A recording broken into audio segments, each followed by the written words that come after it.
Hello, hello, hello, Instagram family. Hello, everyone. How's everyone doing today? Welcome to Tea Time with Dr. Yabo on Sunday, February, is it the 4th or the 5th? I think it's the 5th. Hello, hello, everyone. Hi, hi, hi. Welcome to Tea Time with Dr. Yabo, February 5th, Valentine's Day edition. If we've never met, my name is Dr. Yabo Webzel. I'm a high performance business, lifestyle, and relationship coach. I'm an author, a speaker, content creator. I'm a pediatrician. I'm a serial entrepreneur. I wear many, many, many hats. But welcome. Today, I have a treat for you. Jeff Kallil is back. I don't know if any of you was on here when I had him the first time last year, and he was absolutely fantastic. Jeff is really, really good with all kinds of relationships. I love his content. I totally love his content. So I have Jeff for you today, and we're discussing there are no good men. Okay, it's kind of like a statement, but a question, because a lot of you tell me that. You come to my DM and you're like, there are no more good men. So we'll ask Jeff what he thinks. So everybody, welcome. If you have any friends that you love, whether they're married or single or divorced or widowed, send this live to them and let them join in, because we're going to have fun discussing today, and we're going to learn a lot, because every tea time that I do is with a view to helping you guys get better at doing life, okay? I don't just choose my guests randomly. I choose them because I know that they can bring a wealth of knowledge to help you do life better, to help you live life better, okay? That's how I choose them and why I choose them. So I'm going to bring Jeff on. I think he's here. Before I keep rattling on,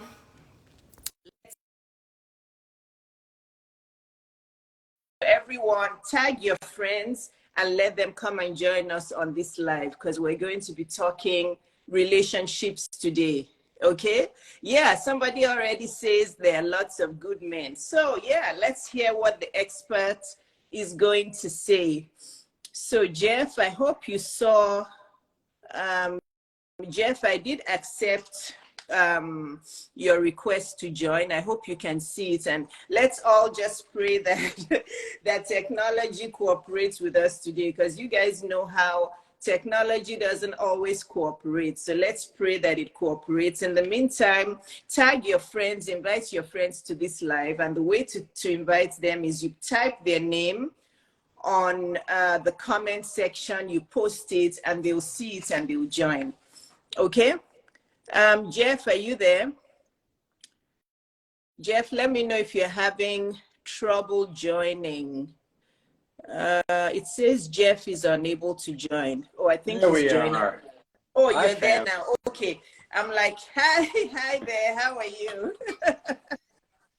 Good, good. Nice to have you back. How are you? You're nice to be back. Welcome, and congratulations on the baby.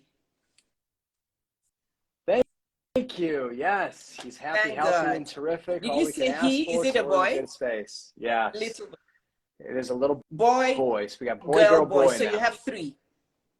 How old are they? 3. I got a 4-year-old boy, 2-year-old daughter, 2-week-old so precious. son. Congratulations. Yeah, God bless them all. I'm sure you're a busy dad. Thank you very much. Thank yeah. you.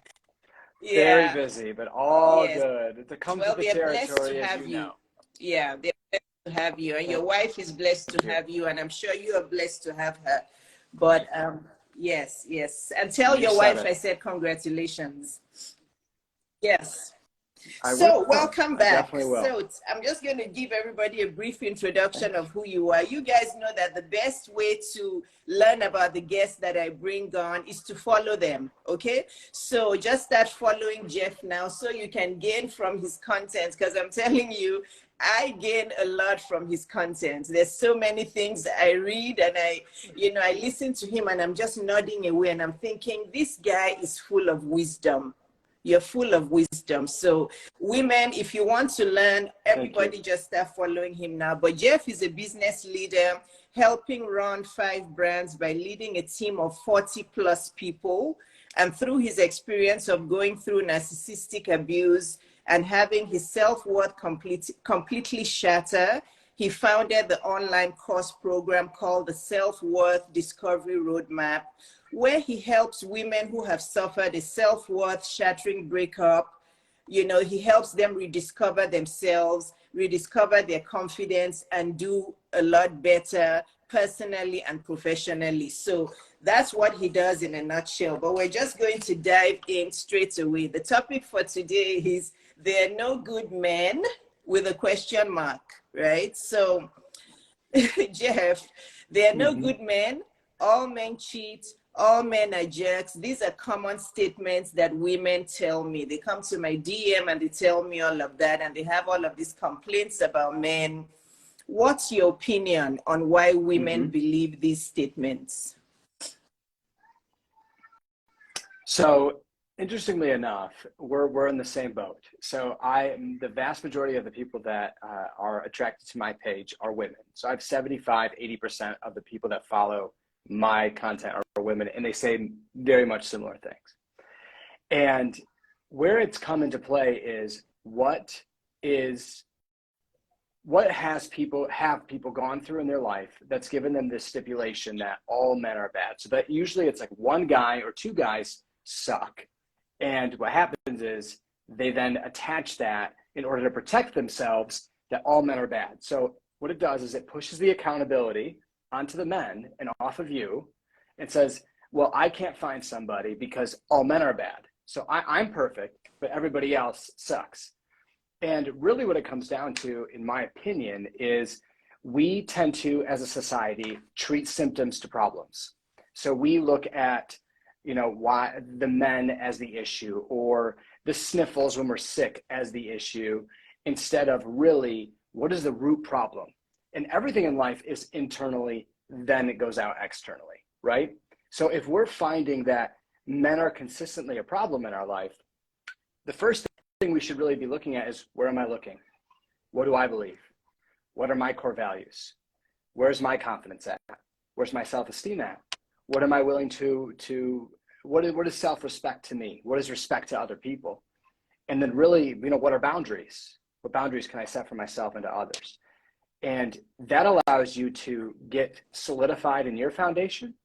And that's how I figure you can then actually go and see the world differently from a more healthy perspective and a healed perspective.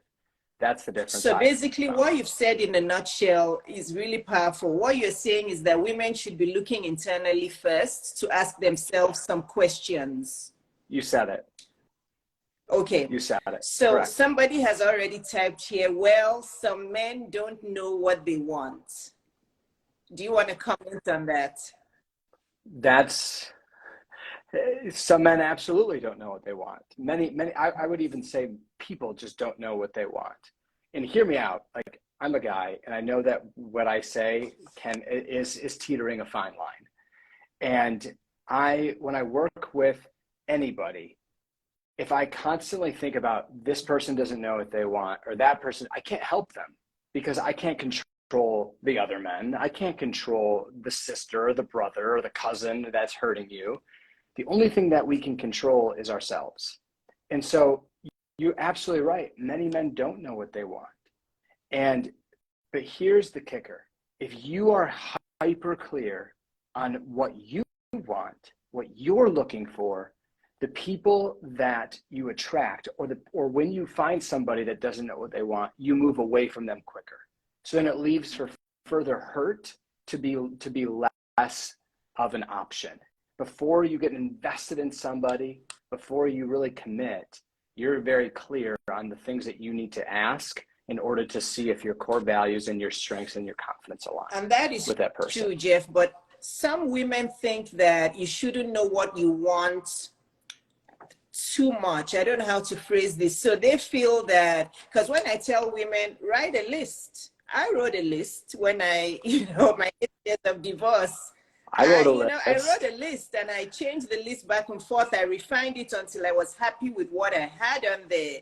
And they're like, oh, but isn't that being too picky? isn't that there? But nobody's perfect. And I'm like, that doesn't mean you're looking for perfection. But if you go into a grocery store and you don't know what you're looking to buy, you'll buy the whole store. So can you comment on that, though, that it's okay to actually really define what you know? Is that good or bad? It's phenomenal. I mean, here's the thing. If you're going to study for a test, you have to have an outline of what you're going to study on what is on that test if you're going to get an A. If you don't know what you're going after, you could be studying the wrong material. You might get really, really smart, but for that specific test, you might fail. So same with business. If you don't have a vision on where you're going, which is that list, right? It's a vision of the person that you were trying to be with, then you don't have any direction and you're wandering aimlessly. I think the question too, to add to that, Dr. Yabo, is why don't we want to write a list about a partner? And what I have found is that people think it takes away the romance. It takes away this euphoric meet cute that we get from the movies. And I don't know if everyone knows this, but Disney isn't real. And all the things that we've been brought up with to be told, that was a joke, by the way, to be told that this is what love is supposed to look like, and this is what a relationship is supposed to look like: fiery, passionate, immediate connection, or at least relatively soon, isn't true. So that list that you're referring to, I see it as your vision of the people that you want to have in your life. That could be friends too. And so does it have to be all, let's just say your list is 10. Does it have to be all 10? No. But maybe there's like 5 that are essential, like the core. Maybe that's your faith, how you agree on with finances, and how you communicate. And then I guess that's 3 out of 5, right? Maybe those are essential. Like you cannot have something that's misaligned there. The other ones, maybe like 4 of them are kind of 50-50. And then there's like these would be the nice to haves, the last ones, right? And here's the thing. If you get 7 out of the 10, or you get, I just say 8 out of the 10, 80% is a pretty solid amount. And then it leaves room for you both to grow together from there. But you can grow together when you have the vast majority of them aligned. What so many people do is they don't have a list, they don't have a vision. So they decide to date somebody that only has 1 to 2 things on that proverbial non-existent list. And so they're very disappointed when other things start to reveal themselves throughout the relationship. And the last thing I'll say on that is, look, when you take anything in your life, anything at all, from working on your home to working in your business to growing a family, the key to look for is progress. So when you go through issues, not if, is there progress and development in your relationship? Do you have a foundation that then it gets rough and then you build another foundation here and then you can springboard forward?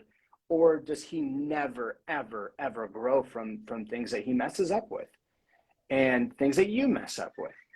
If you find that there's progress and there's a journey to be had, and that's the beauty of a relationship, that is where choice comes into play, where the feelings aren't always as present as they were in day one. Love turns into a choice quicker than most, believe. And that's where you have to have that list to know if you're willing to choose or not choose. Some people think if they have a list that is too specific, it will take them a longer time to find that man. True or false? I would say, okay, I'm going to actually say true, but with a threshold. And I'll tell you what I mean by that. So let's say you're 35, okay? And you like, crap, like I want to get married before I'm 37. Okay, well, that's a fair timeline, I suppose. But here's the kicker. If you don't have that list and you're dating ad hoc, almost aimlessly, and you're getting hurt over and over and over again, and now you have this stipulation that all men are bad, do you really think you're going to be able to miraculously find somebody at 37 and then get married to them 3 months later? Like, Yes, it may take longer to date, but it won't take as long to find a Yes. partner. There's a difference there. So you might stay and refrain from dating just anybody. So the actual dating activity becomes less. So it takes longer, but then you will find a partner that is actually bought into you quicker. So who cares if you find them at 37 and then you find your life partner then, and then you get married at 38 or 39. Okay, that's maybe not in everyone's timeline, and I know this because my wife talks about it all the time. She's older than me, so she has a timeline for children and things, and I get that. But you are more quick to find somebody that's going to invest in you if you are clear on the person you're looking for. You just won't date Thank you for ad that. hoc. Thank you. So I have so many questions for you. Is it okay to want what you don't have? Is it okay to be a woman who earns $50,000 a year, but you would like to get married to a man who's a millionaire? I think the question is, why do you want to date a millionaire? Like, what is that going to Many add women value into your life? want Like, what are you a looking man for who's there? wealthy and who's rich. I can't talk on every woman's behalf. I don't want to say every, many, because that wasn't one of my, I wanted a man who was ambitious and who, you know, had a vision for his life, but I didn't care about the dollar amount he was earning because I could, you know, I could fend for myself financially. I didn't, so, but many women would like a wealthy man. But so I want to hear from you as a man. Is it okay for women to want a really wealthy man if they're not earning anything close to what he's earning? So that's a really okay. I think you actually just nailed it. So you're looking for so this is what we have to do. We're looking again, and we do this as a society. This is not like a one person problem. So your wealth is a result of inward work, right? Sure, there's some luck that goes into play there, of course. But what makes a millionaire? You just said it, Dr. Yabo. There's ambition, there's drive. So now you're talking about character of people. People have character. They don't have character of a millionaire. That's a result, right? The character is ambition. The character is drive. The character is passion. The character is determinedness and stick with itness, right? And consistency, or even a one that's even deeper, discipline, right? These things, intelligence to a certain extent, but you all know very, very, very smart people that never amounted to anything financially because they didn't have discipline or passion or drive. And you see very average intelligence go way further in their lives. So ultimately, I think the question is absolutely, if you want somebody that is crushing it, sure. But if you're looking at an end result, you're missing the big picture. And the big picture is this. You have to look for the character of a human being. From there, you build wealth together. If he is that ambitious, he will find a way to be successful. He will find a way to provide for you, and you will get to do that together. Doesn't that bond people together if they're building as a couple? Doesn't that create memories? Does it mean it's easy? No, but tell me one person that's fulfilled. Fulfilled. There's a very big difference between being fulfilled and at peace with their life than just being able to go out and buy a Bugatti, right? So like, tell me somebody who's fulfilled that didn't build together, that didn't go through hard times and then find a way to work through those as one unit. It's much more fulfilling to do that. And but that honestly, and here's the harsh reality, comes back to you. Like if you just want somebody with a lot of money so you can live this extravagant lifestyle, but then you also on the same way want somebody who's caring, connected, ambitious, like loving, kind, and connected, you're asking for two separate things. You're asking for just somebody to give you the things that you want from a financial perspective. And then you're asking, the dog is going crazy. then you're just asking, you're good. So you're asking for someone to give you all of these things, but at the same time, you want somebody that's going to be this beautiful human being too. And those are two separate asks. Find a human that holds the character of creating wealth. I love that. I wanted to get that question out early. So I'm going to read a couple comments or questions. Let me see what Portia says. Dr. Yabo, most women do not have on their wish list to marry a providing man. They want an ATM machine. No, I don't like saying those words. It's wrong. Sorry, I'm just very proper. No, it's wrong. Men are providers regardless of your bank figures as a woman. So I guess that's more of a statement. Do you have anything to say to that? Yeah, I'm not sure. I'm not even sure I understand it. Most women do not have on their wish list to marry a providing man. They want an ATM machine. No. It's wrong. Men are providers regardless of your bank figures as a woman. Ooh, okay. So here's so this person. No, that was it. I don't understand the statements. Do you understand it? I think so, to a certain extent. I think that when we talk about providers from a humanity standpoint, right, we have to look at what does providing mean, right? We often just attach that to money, but you have to ask yourself, and I think this person is aligned because I think she's agreeing to what we're saying, is you have to ask yourself, what does providing mean to you? A lot of people don't ask that. They see it as society, so that's what they call it. But what does providing mean to you? Well, to me, as a man, I need to provide emotionally. I need to provide safety. I need to provide support. I need to provide continuity, yes, and what's the word of commitment, right? On top of providing financially. But if you have a man that is unwilling to help with the children, is unwilling to be there to put an arm around you when you're having a hard time, is unwilling to listen to your issues, and then but they are willing to give you $50K in your bank account, you know, every month. If that's what you want, like, God bless you, that I have found that is very unsustainable in the long run. So it just depends on what that actually means. It's not sustainable, and to me, it's disrespectful. It takes away your self-worth as a woman.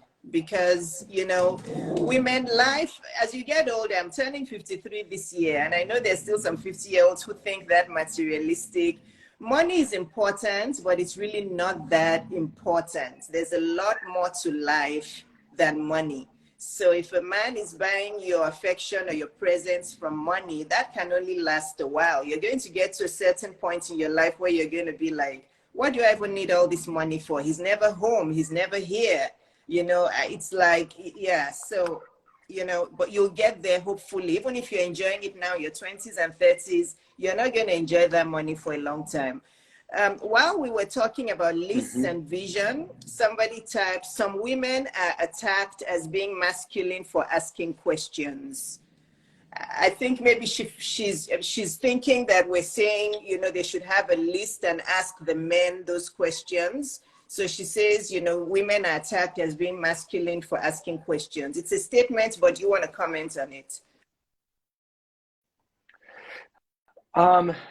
I think any man who will throw a title or a label on a woman for asking questions, for being inquisitive, for being self-reflective is more, it's a man that is insecure in their own self. And it's very convenient for a man to say, well, you're too masculine for me, so like I'm out.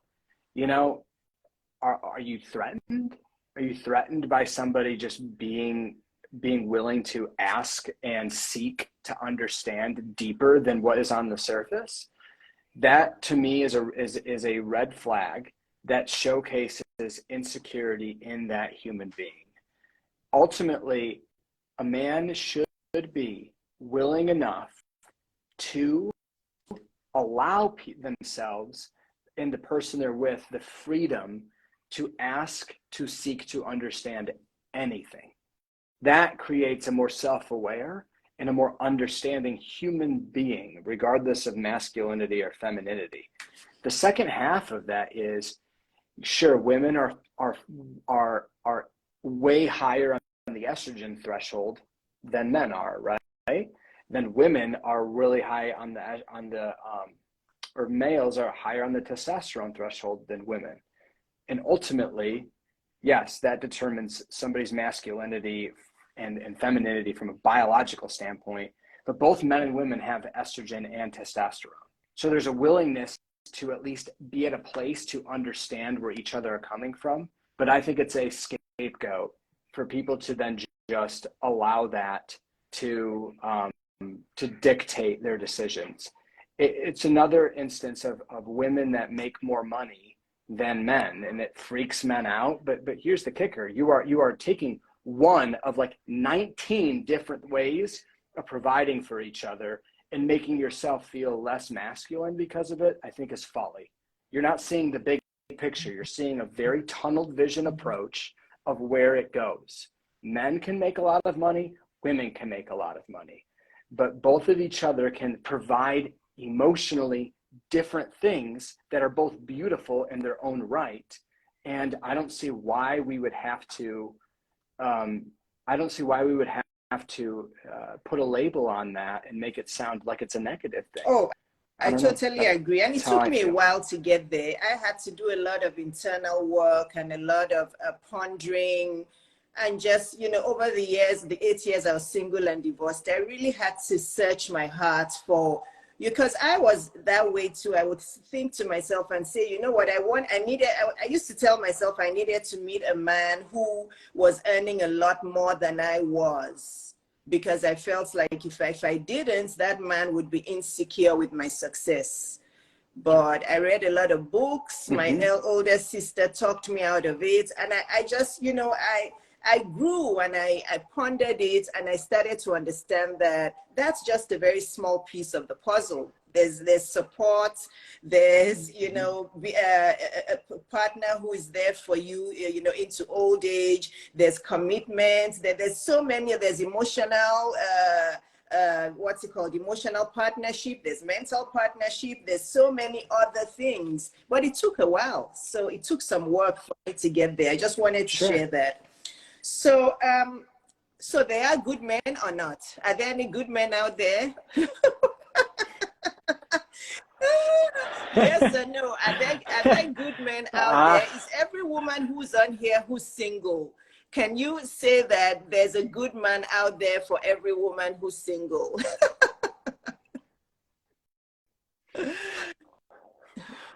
I believe that there are many beautiful men out there. Absolutely. I think where it gets tricky is what is it, and this goes back to the vision concept, is what is a good man to you? A good man to you is very different than a good man to Sarah or to Julie or to whoever it is. Ultimately, who cares what they think a good man is to them? It has to be what works for you. And the key here is to find people that compliment you with an E. Compliment, not like you're pretty or you're great. Compliment is with an E, not an I, is that you actually balance each other. So your strengths make up for their weaknesses and vice versa. At that point, you kind of come together and create a stronger, bond that doesn't break. I always think of that Chinese, like little thing that you, the finger toy, and that we got as kids. And ultimately, when it's connected correctly, it doesn't pull and rip apart.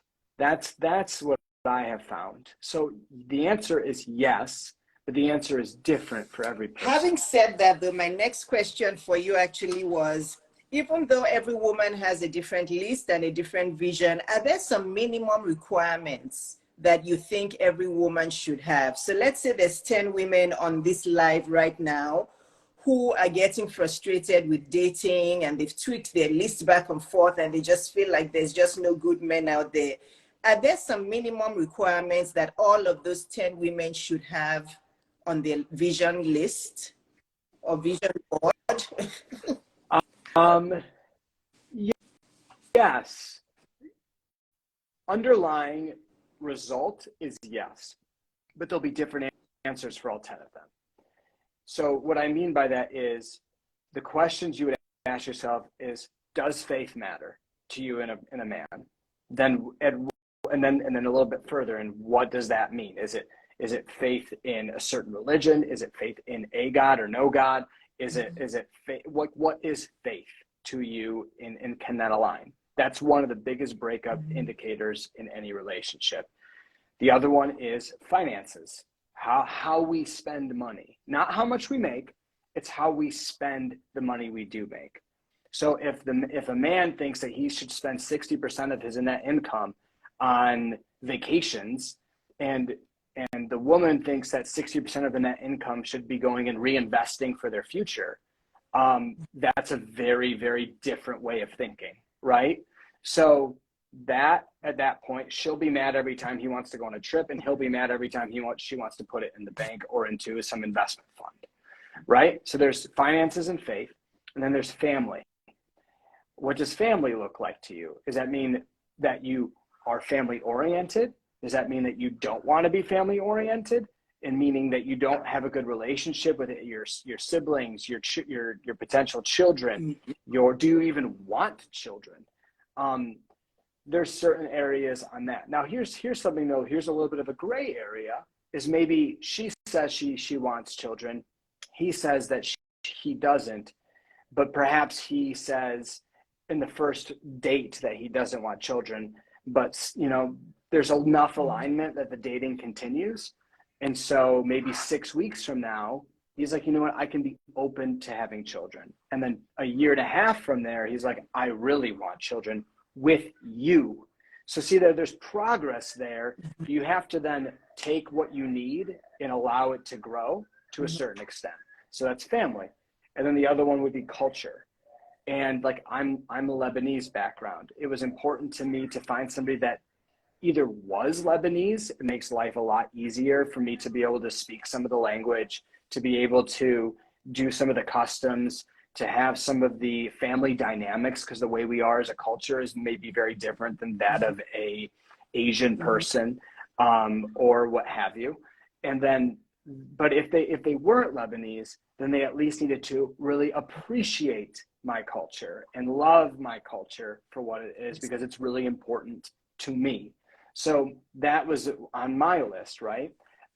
So let's just kind of recap there. It's faith, family, Finances, culture,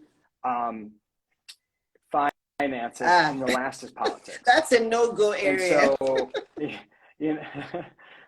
you're right. And we won't need to get into that too much here, but it's do you align or don't you align on some of those? And if you don't align, are you okay with that? Some people are. And I know many married people, and they're very different ends of the spectrum, and they've been married for many, many, many, many years. So it can work, but you have to recognize up front what matters. So all these things have to be discussed at some point before marriage. Some point. Yes, 100%. And even better, you should know where you stand to a certain extent before dating with clarity. This is important. Women, are you listening? This is very important. Clarify what you want as per faith, as per finances, as per family, culture, politics. Because if you're flexible and you don't know what you want, then you're not going to know what you're looking for. Okay. So before I go to my questions, are we good with time? Okay. So another question is, do all men cheat? And then she goes on to say, I recently met a guy who said he was waiting for a partner to buy a home. So I said, that's great. You want to get married to do that. Then he said he doesn't believe in marriage. Should I repeat? Okay, so the lady started with, do all men cheat? I recently met a guy who said he was waiting for a partner to buy a home. So I said, that's great. You want to get married to do that. Then he said he doesn't believe in marriage. Okay, well, that's completely... Yeah, he said he wanted to buy the house with a partner. Yeah, so maybe he just wants to buy the house with a partner. He doesn't want to get married. He's told you what he wants. Yes. And then you could even have a follow-up question, and just here's part of the issue is a lot of people, men and women, think, okay, he's saying that, but once he dates me, he won't feel that way anymore. No, that's usually not the case. You hear about instances where people do change completely, or at least enough where they're like, I never was going to get married, and now I am. I know a couple that just got married last week that were never going to get married, and they dated for like 3-4 years, and now they are. So, there is room for that. But if you're willing, but that is a risk. So you have to be either willing to risk that journey together and watch for progress in that, and that comes from conversation and communication, or then furlough the risk and allow yourself to find somebody who has an end goal that's aligned to you. That's it. It's as simple as that. Okay, women, you have to believe what the guy is saying to you. You have to be, as women, we have something in our mind that we want. And the guy is telling you, I never want to fly on a plane. This is an extreme, I only like road trips. But you are thinking, oh, when you get married to him, you can change him to like flying on a plane because you love it. So therefore you can convince him to flying on a plane. Believe, like Oprah says, is it Oprah or who says it? When they show you who you are, believe that's what he wants. He doesn't want to get married, and if you want to get married, you move on. Correct. You will find everything you need to know in a person's actions. So that is why dating exists, right? Is to not see if they say all the right things, but if they do things that align to where your visions are together. And do they complement? And where there's no going? point, I really want us to talk about this, Jeff. There's no point analyzing what is wrong or right about a man. You're expending too much energy doing that, because even on this conversation, I can see that happening. Women are trying to explain how this man doesn't, his mindset, he's confused, he doesn't know. That's not your problem. Don't try to judge him and say he's confused. If that's what's going to make him happy, that's fine. You focus on what you want and move on. Because if you spend so much energy thinking about why he's wrong or why he's weird or why his mindset is, it doesn't, I don't know if you are the relationship person, the expert. Maybe you can articulate this better. Women spend too much time trying to justify that somebody is wrong and they should think the way they think.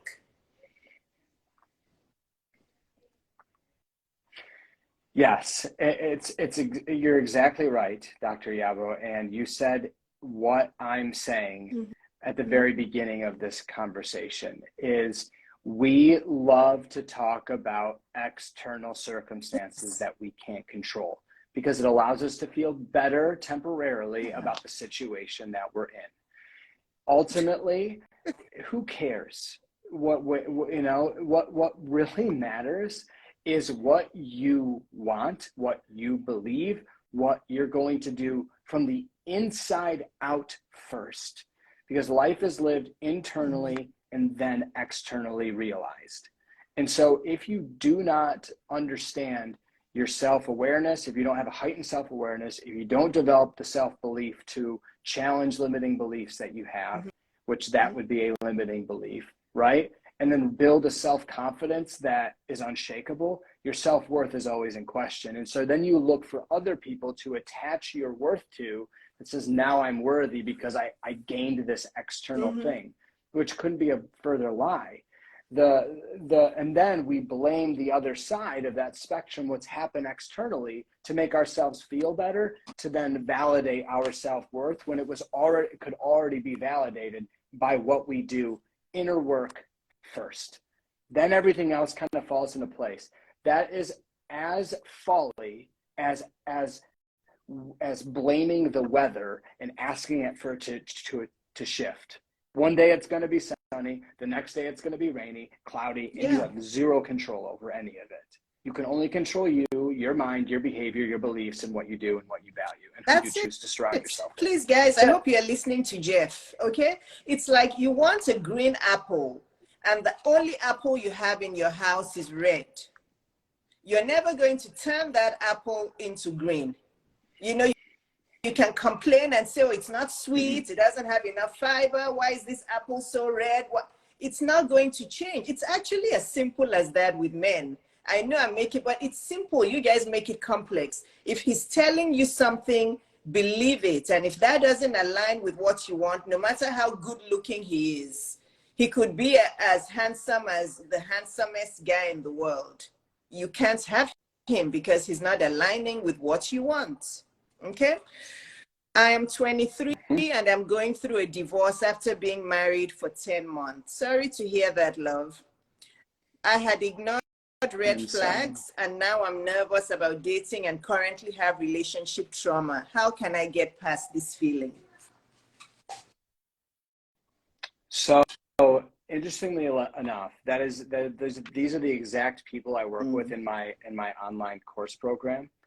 And often these people have gone through like something that traumatic, and it's very hard for them to make a different shift in their life. So they get stuck in what I call the doom loop of these red flags that they're reliving from their past, and then they're not able to break out and just take another risk because it's like, oh my gosh, if I have to go through that again, I don't know what I would do. And I get that. So what we work on, and this is what I would encourage you to do, is number one, when it's plausible, obviously there might be some context in here where you have to communicate, but for the best of your ability, cut off contact. It's a bleeding wound with that person that you, every time you speak with them, to some extent, it just reopens the wound and you never allow yourself to heal. So break off and, or if necessary, limit the contact with boundaries that you can actually say, like, this is when you can contact me. And when it's revolving our divorce case, that's it. And move on from there. The other point in that aspect is, then you have to go back and do the work. And the work is there's a reason why you ignored red flags. There's a reason why you're feeling the fear to move forward. You've recognized that you feel this way, but now you have to understand why. And that has to do with you, not with him. Why have you felt this way? What limiting beliefs are in place? So you have to like really, really increase your self-awareness. Does anything like this have to do with your childhood? Oftentimes it does. Oftentimes the people we date have a reflection of who we were as children and what we went through. And I view children anywhere from toddlers all the way up through even early college grads. How have you addressed some of those things that you've perhaps gone through? So you create this deep, deep, deep awareness. And then from there, you go into working on your self-belief. And that's a little bit different than just self-esteem. But it's like, what do I believe in? What am I telling myself on a daily basis? What is the narrative that's going over and over again that says, like, for example, for you, it might be like, I am not willing, or I'm even unworthy to date because I didn't catch red flags earlier and I'm going to self-sabotage. Well, that's just not true. Why not be able to go out and do that differently than you did before? But you have to be able to have the courage to challenge that belief over and over and over again. So you switch the narrative in your brain to who you're becoming instead of who you were in the past. You're focusing on the past and it's dictating your future. So no more of that. The past happened. We have to learn from it and then focus forward. And then we can keep going forward from there. And then on top of that, from there, you build your self-confidence. And so from there, in self-confidence, people think, well, I just wish I was more confident. Well, here's the kicker. Confidence comes from taking action and taking risks. It just does. You can't sit in your home all day and think, I'm going to be more confident. No, you have to get out in the world and do things, but you have to do them, and here's the key word, intentionally. And so that means knowing your core values, knowing your character traits, knowing your path forward, which you can create your path forward by setting goals and setting clarity of your vision. From there, you start taking intentional action based on your core values, based on your character traits, towards your goals, towards your vision.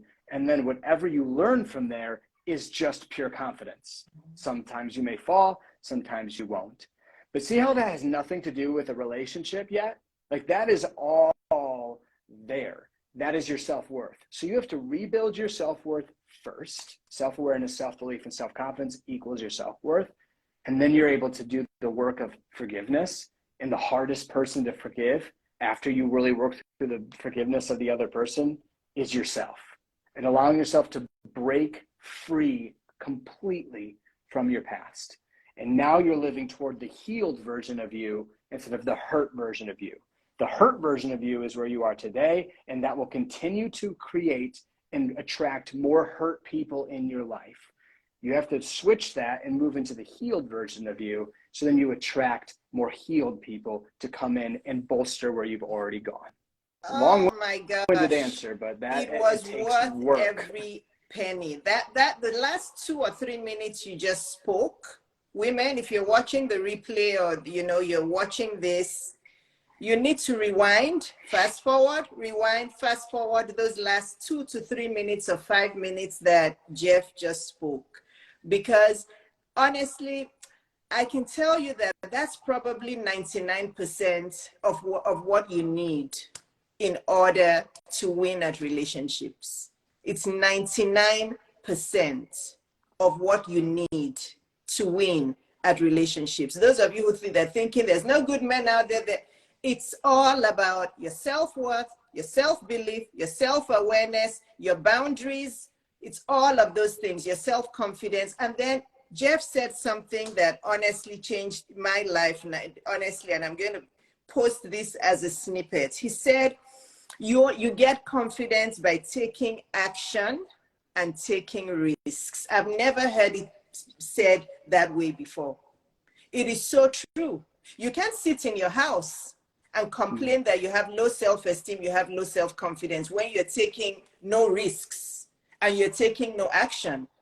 Oh my gosh, those last Correct. 3 minutes changed my life. And those are things I already knew, but the way you put them, every woman should listen to those. Do you have 10 more minutes or about 8 more minutes? Okay. Yeah. I'm like just so fascinated by what you just said. Okay. Before I go to my last question, there's a lady asking here about why is it, I'm not even going to read the question because I know exactly what I read it a few times. Basically what she's saying is that why are men so interested in the physical rather than building an emotional bond?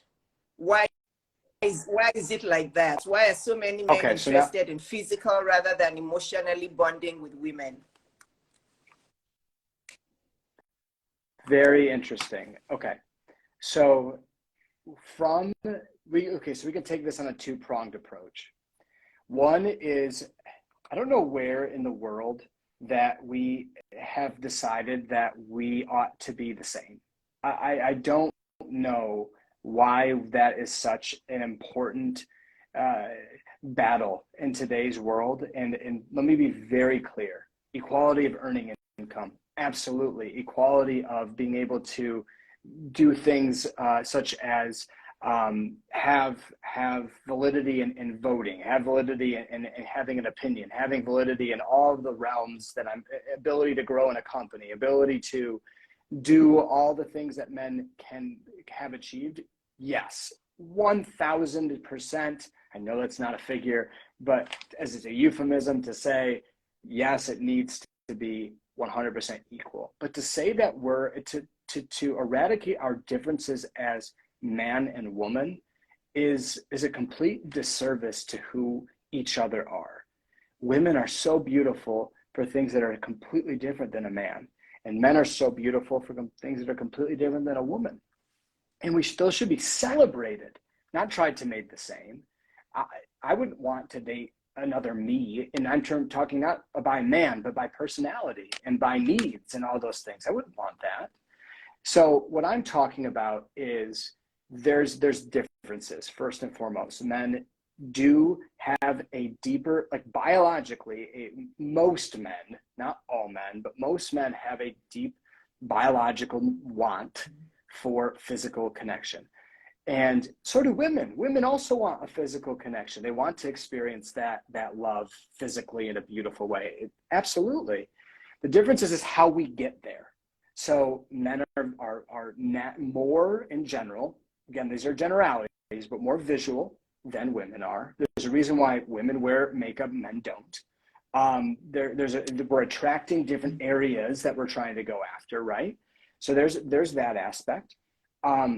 So understanding that is one thing. So women often get there emotionally. You'll see a 10 woman with like a 5 man, and it's because she's created an emotional connection with him and he's opened up to her emotionally. And so she feels safe, secure, valued, trusted, and beautiful in his eyes. And so they work, and he values her to the ends of the earth. Even though she's more beautiful than he is, it works and it complements each other from a deeper level. So there's that aspect too. The other portion of it is, so here's what I'm getting at. Recognizing those things is okay. Instead of trying to change them, recognize them. The other point in there is that all the case for all men? I think men lie to themselves. Keyword there, lie to themselves often. And where they say like, oh, I can sleep around, do whatever I want, and I'd have no connection to them. Well, that's because they're just like completely bastardizing their hearts and bastardizing their souls and bastardizing what they could create. And that stems from how a lot of times how men are raised. Men are often not raised to express their feelings, express their emotions, express their needs, because that's not strong. That's not powerful. When in fact, understanding your emotions, understanding how you feel, and understanding what you need is the true strength, because then you can articulate it and go after it. So there is reality in that. So men are often suppressing a lot of their own emotions and their feelings and not able to draw them out. You'll often also find couples where men are really closed off on the surface level, and the woman is like the most emotional, like not in a bad way, in a beautiful way, and is able to really be in touch with her emotions. And so she helps him in his life, and they can be married for years. And so there is a huge, there's the complement again, right? Complementing each other. And so men, yes, they appreciate and love a physical connection, but a true fulfilling, and I'll just say it, sexual relationship comes from deep emotional connection into physical connection first. And men have to get to a place where they feel safe to open up, feel safe to share those types of things in order for that to be realized. And sometimes that takes time. It's unfortunate. And again, this is a cultural thing for me. I come from a culture that kisses men, like not on the cheek, 2 kisses in a greeting, right? We hug all of our relatives. We say, I love you every time we hang up. I mean, to men and women alike, like that is a type of culture in my Middle Eastern Phoenician descent of Lebanon. That's how we behave, but that's not every man in the world. And so ultimately I recognize that I have a different upbringing that way. And so ultimately what I'm kind of, to land the plane, is recognizing that there's differences between men and women, literally, physically, and emotionally, and how they go about those things. And then understanding it, not trying to change it, and then seeing where he is willing or unwilling to eventually open up and create vulnerability in that emotional connection. That goes from being listening, asking him questions and allowing him a safe space with no judgment to communicate how he feels about something. Things of that nature will allow an emotional connection to become more enhanced, which will lead to more fulfilling both physical relationships, emotional connection, everything in between.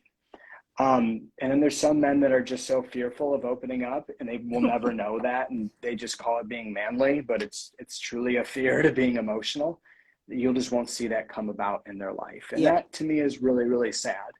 The last tidbit I'll kind of give is looking actually way back into how our world was created, where men were true drivers of providing, and provisions back then was hunting, right? And going out there and actually seeking and attracting and moving, going towards something, right? So men being able to chase and being able to go after what they want is kind of like this deep-rooted embodiment of a need for them. And so that is like, it's so fascinating because the pinnacle of a man's success in their hunt for a woman is that physical connection oftentimes. And then that happens on the first date. So now what? Like women in a lot of cases, a lot of my friends, a lot of my clients, like that's a thing that's just given right away is sex. And instead of it being a gift from completely giving yourself unto another. And that's where the true beauty lies. But people today are not as patient as I think they could be or should be. I know it's not easy. I know that's trying to change society in this conversation. I don't know if that's going to happen. But if one person, you know, sees that and is able to internalize that and be a little bit more patient with some of their decisions, we might be able to see that magnify in a more beautiful way. And I love your answer to that. I love your answer, and I love how you finished it, because I think some women just have sex too soon. Again, I'm a bit more on the conservative side when it comes to these things.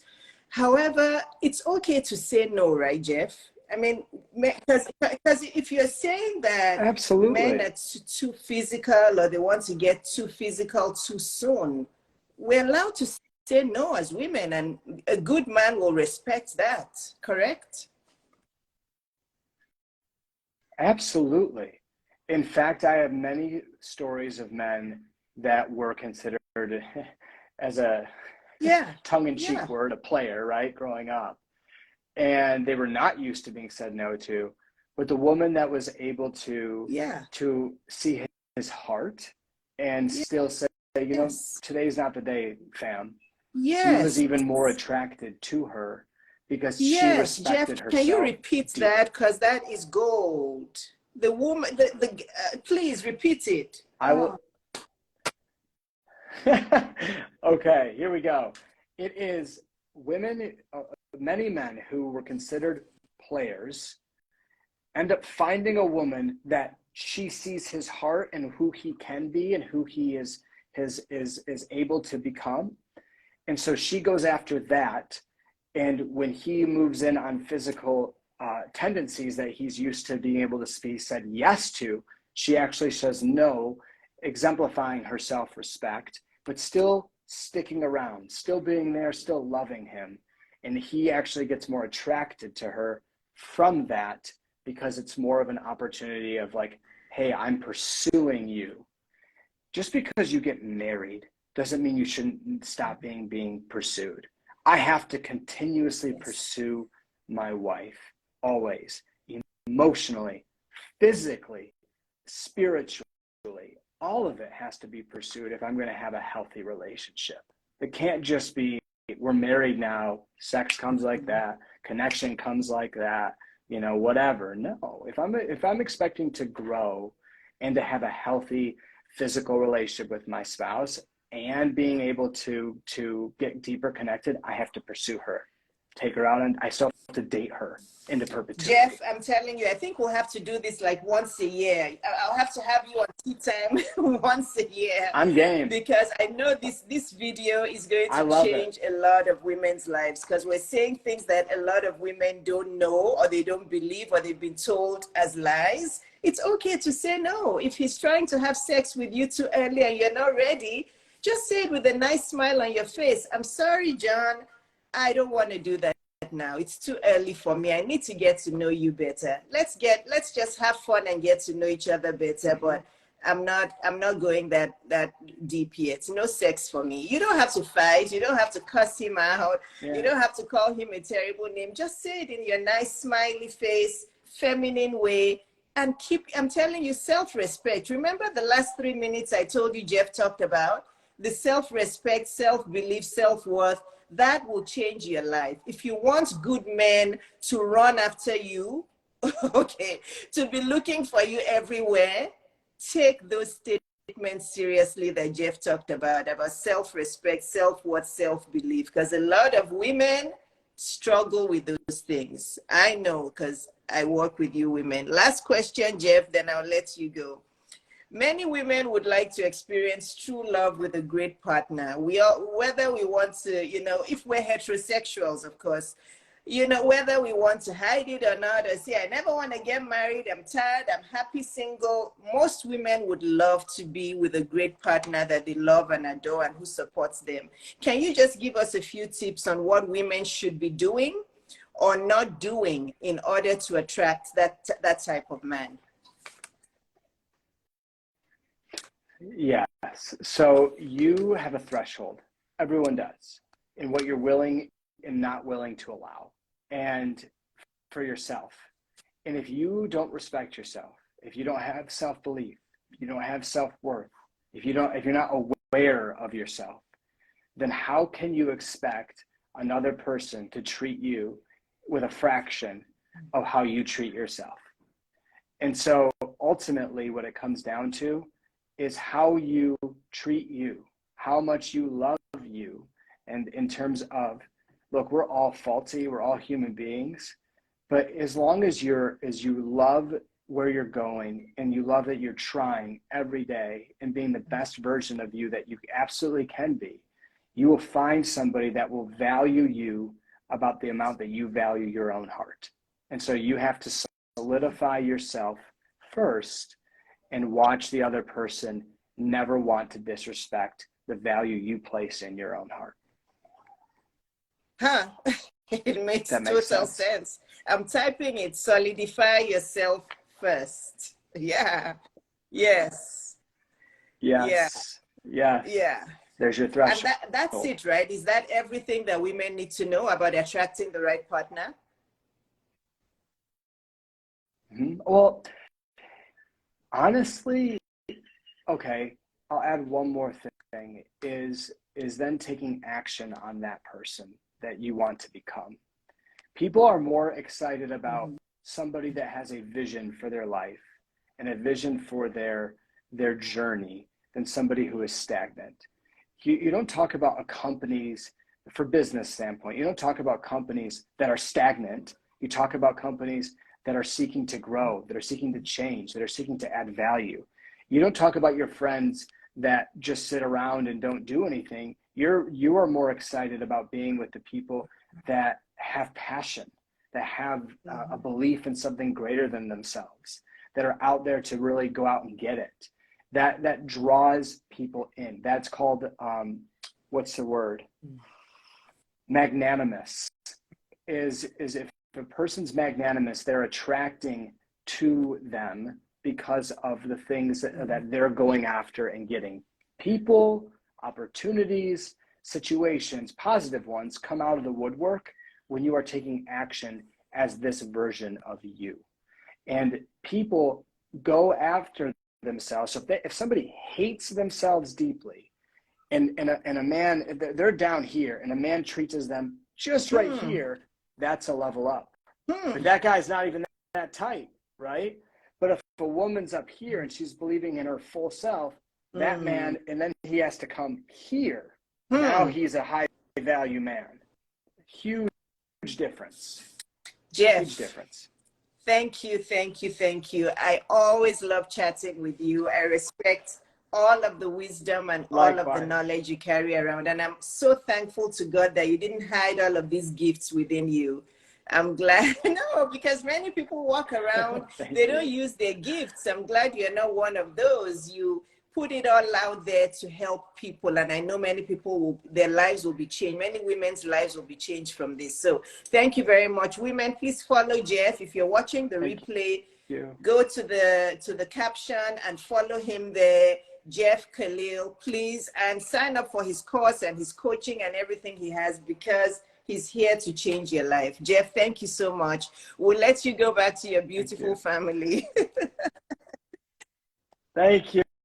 Thank you for having me today. I always love speaking with you. You have great energy, Dr. Yabo. You have a kind heart, full of wisdom in the brain, and you're sharing it with so many people. So thank you for giving me the opportunity to be here. Thank you. That means a lot to me. Thank you. God bless you, and we'll chat again soon. Bye, everyone. Thanks for joining us. Bye-bye. God bless you too. Bye.